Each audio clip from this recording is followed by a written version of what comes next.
আমার মা আর আমার বাবা দোকান ঘর পরিষ্কার করছে। দেখুন, প্রতিদিনই ঘর মোছা হয়, তবুও দোকান ঘরে ধুলো পড়ে, কোনায় কোনায় জমে, তাই সরিয়ে সরিয়ে সমস্ত কিছু ধুয়ে পরিষ্কার করছে। আর এদিকে আমি বাসনগুলোকে মেজে নিলাম, বাসি বাসন, আর মেজে আমি সকাল সকাল ঘরটাও মুছে নিলাম। তো চলে এলাম আপনাদের সামনে সোনাস কিচেনের ব্লগ ভিডিও নিয়ে, ছোট্ট একটা ব্লগ ভিডিও। তো আমি এখন আছি বাপের বাড়িতে ঘুরতে গেছি, তো সেখান থেকেই আমি ব্লগ ভিডিওটা শুরু করলাম। কেমন লাগলো আপনাদের অবশ্যই কমেন্ট করে জানাবেন।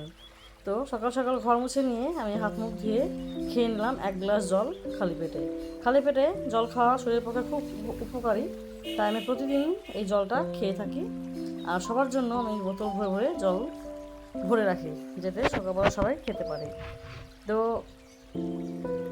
সকাল সকাল জলটা খেলাম শান্তিভাবে, উপরে পাখা চলছে, পাখার নিচে হাওয়া খাচ্ছি আর জলটা খাচ্ছি। জল খেয়ে আমি এক বোতল জল ভরে রাখবো, কখন কার কাজে লাগে, হাতের কাছে থাকলে বোতলটা ধরে সবাই খেতে পারে, তাই বোতলটা ভরে রাখলাম। এবারে আমি চলে গেলাম চা খেতে। বৌদি সকাল সকাল সমস্ত কাজ সেরে নিয়ে আমরা সবাই চা খেতে বসে গেলাম। বৌদি চাটা বানিয়েছে একদম খাঁটি গরুর দুধের চা। মা, দাদা, আমি, বৌদি, আমার বাবা সবাই মিলে একটা চায়ের আড্ডা বসিয়ে দিলাম। সকাল সকাল আমাদের এই আড্ডাটা বেশ ভালো জমে। সকাল সকাল চা বানিয়ে নিয়ে গরম গরম একদম খাঁটি গরুর দুধের চা। উফ, কি সুন্দর টেস্ট এই দুধের চায়ের! খাঁটি গরুর দুধের একদম বিনা জলের এই চা খেতে দুর্দান্ত টেস্ট, যে খায় সেই জানে। তো বিস্কুট ভিজিয়ে ভিজিয়ে চা খেতে শুরু করে দিলাম আমি। খেতে বেশ ভালোই লাগে চাটা, আমার বৌদি বেশ চাটা বেশ ভালোই বানায়।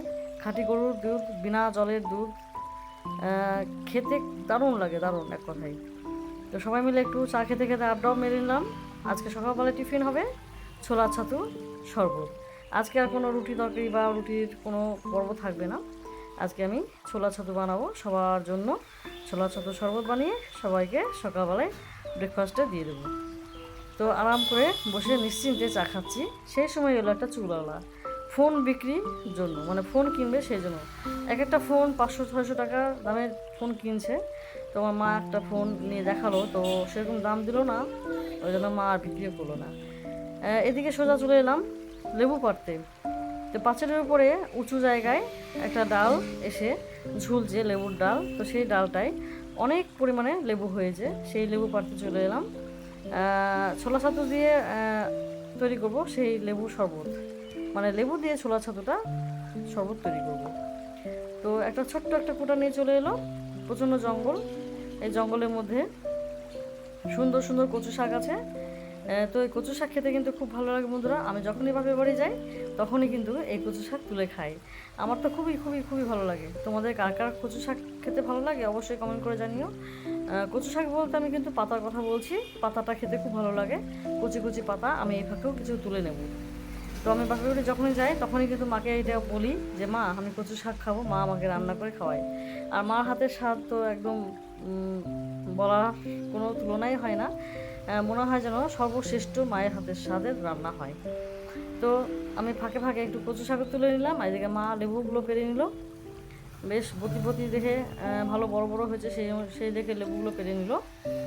তো এই লেবু কিন্তু আমাদের কলকাতায় অনেক দামে বিক্রি হয়। যত বড় সাইজের লেবু তত বেশি দাম। এক একটা কমসে কম 3 টাকা 4 টাকা 5 টাকা পিছু নিয়ে নেয়, সাইজ বুঝে দাম নেয়। তো লেবু পাড়া কমপ্লিট এদিকে, আর এদিকে আমি কচি কচি পাতা দেখে কচু শাক তুলে নিলাম। তো মা বেশ লেবুগুলোকে পেরে বাড়ি চলে গেল। এদিকে আমি কচু পাতা তুলবো। দেখুন কত সুন্দর কচি কচি, দেখেই লোভ লাগছে আমার, মানে আমি আর লোভ সামলাতে পারলাম না, সঙ্গে সঙ্গে তুলে নিলাম মাকে বলে।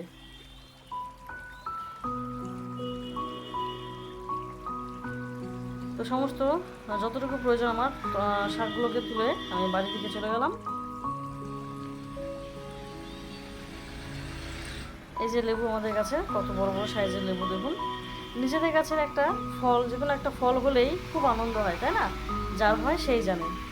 তো নিজেদের কাছে ফল তুলতেও খুব মজা লাগে। বড় বড় সাইজের লেবু দেখুন, দেখলেই বুঝতে পারছেন কত বড় সাইজের।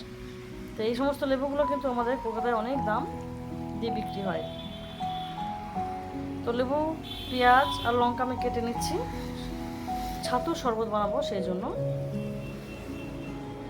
ছাতুর শরবত কে কে খেতে ভালোবাসো অবশ্যই কমেন্ট করে জানিও। আর আমি যেভাবে করে দেখাচ্ছি সেইভাবে তোমরাও করে খেয়ে দেবো, বেশ ভালো লাগে খেতে। অনেকে ছোলা ছাতু মানে ছাতু জিনিসটাই পছন্দ করে না, কিন্তু এইভাবে করে খেয়ে দেখো, আমার মনে হয় ভালো লাগবে তোমাদেরও।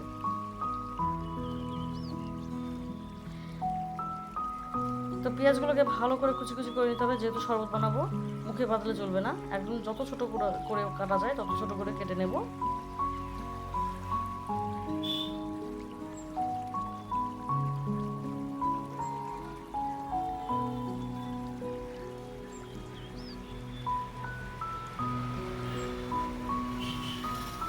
তোমার ভিডিওটাই কেমন লাগলো অবশ্যই কমেন্ট করে জানাবেন বন্ধুরা।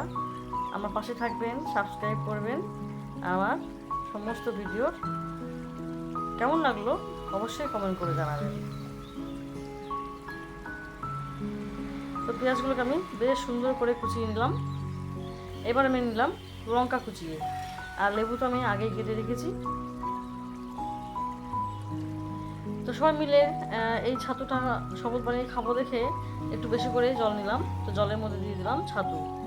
মা বানিয়েছে ছোলার ছাতু, নিজের হাতে করে বানানো, একদম খাঁটি ছোলার ছাতু, কেনা না, ভেজাল নেই কোনো কিছু, নোংরা বা ভেজাল কিছুই এর মধ্যে নেই, একদম পুরো পিওর ছোলার ছাতু। এর মধ্যে দিয়ে দিলাম পরিমাণ মতো লবণ। এবারে দিলাম লেবু চিপে, পুরো একটা লেবুই আমি দিয়ে দিলাম, যেহেতু অনেকটা ছাতু তৈরি করছি।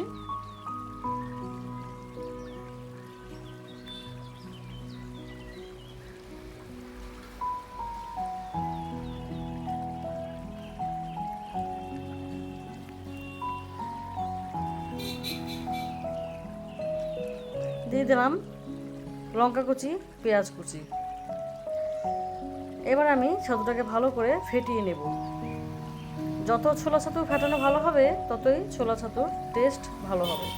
তো আমি আস্তে আস্তে ধীরে ধীরে সমস্ত ছোলা ছাতু ভালো করে ফেটিয়ে গুলিয়ে নিলাম, যাতে টেস্ট আরও বেশি হয়। যত গুলানো হবে, যত ফেটানো হবে, ততই এর টেস্ট আরও সুন্দর হবে।